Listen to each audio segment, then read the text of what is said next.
शुरुआत सुकमा से, जहां पर आंध्र प्रदेश छत्तीसगढ़ की सीमा पर मुठभेड़। मारडेपल्ली के जंगल में नक्सली मुठभेड़ से जुड़ा ये पूरा मामला है। ग्रे हाउंड जवानों और नक्सलियों के बीच फायरिंग हो रही है।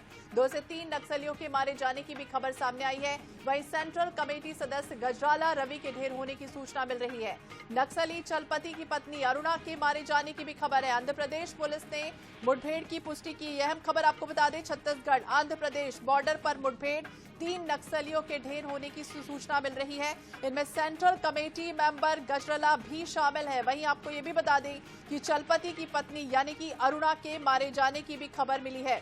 छत्तीसगढ़ और आंध्र प्रदेश की सीमा पर मारडेपल्ली में ग्रे हाउंड्स और नक्सलियों के बीच जिस तरह से लगातार गोलीबारी हो रही है, ये भी बताया जा रहा है कि ग्रे हाउंड्स फोर्स ने सेंट्रल कमेटी मेंबर यानी कि गजराला, रवि, अरुणा समेत 3 बड़े कैडर को मार गिराया है। वहीं फिलहाल अभी ये पुष्टि हुई है कि मुठभेड़ जारी है। मामला आंध्र प्रदेश के अल्लू सीताराम जिले का बताया गया है, जिसमें एनकाउंटर में मारी गई अरुणा नक्सली लीडर चलपति की पत्नी बताई गई है।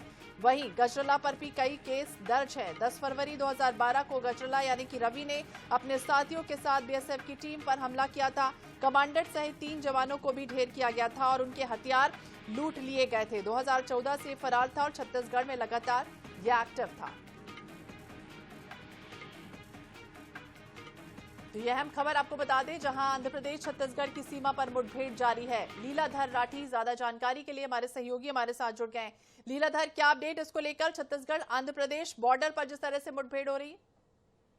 जी, ये बहुत बड़ी घटना है। खासतौर पे आंध्र प्रदेश के और ये जो छत्तीसगढ़ के बॉर्डर पे घटना घटित हुई है, जिसमें 3 जो बड़े माओवादी लीडर हैं उनके मारे जाने की खबर आ रही है। और ये बड़े माओवादी लीडर थे जिनके पास से AK-47 और सहित स्वचालित जो हथियार थे वो भी बरामद किए गए हैं और आंध्र पुलिस ने इसकी पुष्टि भी कर दी है। जी लीलाधर, आपकी आवाज तो लीलाधर की आवाज हम तक ठीक से नहीं पहुंच पा रही। बता दें, छत्तीसगढ़ के बस्तर में नक्सलियों के खात्मे के लिए लगातार एनकाउंटर जारी है और इसी कड़ी में अगर हम देखें तो एक के बाद एक कई मुठभेड़ अब तक हो चुकी है। और ये जानकारी मिल रही है कि सेंट्रल कमेटी मेंबर गजराला भी इसमें शामिल है और 3 नक्सलियों को ढेर किया गया है। छत्तीसगढ़ और आंध्र प्रदेश की सीमा पर मारडेपल्ली में ग्रे हाउंड्स और नक्सलियों के बीच जिस तरह से जबरदस्त गोलीबारी हो रही है और अभी तक लगातार ये मुठभेड़ जारी है। इसके पहले भी आपको याद होगा, छत्तीसगढ़ में जिस तरह से नक्सलियों के खात्मे के लिए हमने देखा एक के बाद एक कई ऑपरेशन चलाए गए और वो सफल भी हुए हैं। यानी कि फोर्स ने 2024 से अब तक 402 नक्सलियों को ढेर भी किया है। इनमें से 10 करोड़ का इनामी नक्सली बसवराजू भी शामिल रहा। तो बसवराजू के एनकाउंटर के बाद उसकी जगह लेने वाले कई लीडर्स ऐसे हैं जिनकी तलाश संगठन को है और यही वजह है कि अभी ये भी कहा जा रहा है कि कई ऐसे मोस्ट वांटेड नक्सल लीडर्स हैं जो अभी भी सक्रिय हैं और उनको भी नस्तनबूद करने की तैयारी और एक के बाद एक इसी तरह के ऑपरेशन सफल बनाए जा रहे हैं। तो लाल आतंक के खात्मे के लिए 43 नक्सलियों की मोस्ट वांटेड लिस्ट भी हाल ही में जारी भी हुई थी, जिसमें कहा गया था कि 25 ऐसे नक्सली हैं जो छत्तीसगढ़ में सक्रिय हैं। तेलंगाना में कई ऐसे सक्रिय हैं, 4 से ज्यादा। आंध्र प्रदेश में, कर्नाटक में, उड़ीसा, झारखंड, ये तमाम वो स्टेट है जो छत्तीसगढ़ से लगे हुए हैं और यहां पर ये नक्सली सक्रिय हैं।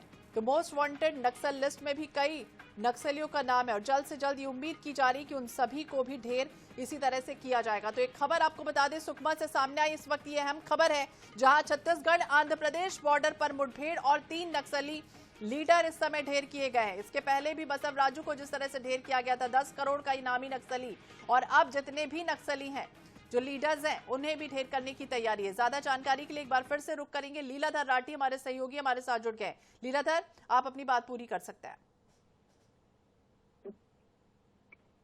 हेलो जी जी, मैं बताना चाहूंगा ये आंध्र प्रदेश की घटना है। आंध्र प्रदेश जो कि छत्तीसगढ़ बॉर्डर से लगा हुआ है और जहां पर आज सुबह तड़के मुठभेड़ हुई, ग्रे हाउंड के साथ मुठभेड़ हुई थी, जिसमें 3 जो बड़े नक्सली लीडर थे उनके मारे जाने की खबर है। साथ ही जो AK-47 और स्वचालित जो हथियार है वो भी बरामद किए गए हैं और खासतौर पर इसकी पुष्टि भी आंध्र के जो उस जिले के SP है, ESR जिले के SP है, उन्होंने भी इसकी पुष्टि कर दी है। जी, तो पुलिस बस क्या कुछ कर रही है इसके लिए? क्या घटनास्थल पर रवाना भी हो गई है? जवानों की अगर हम स्थिति की बात करें वो कैसी है अभी?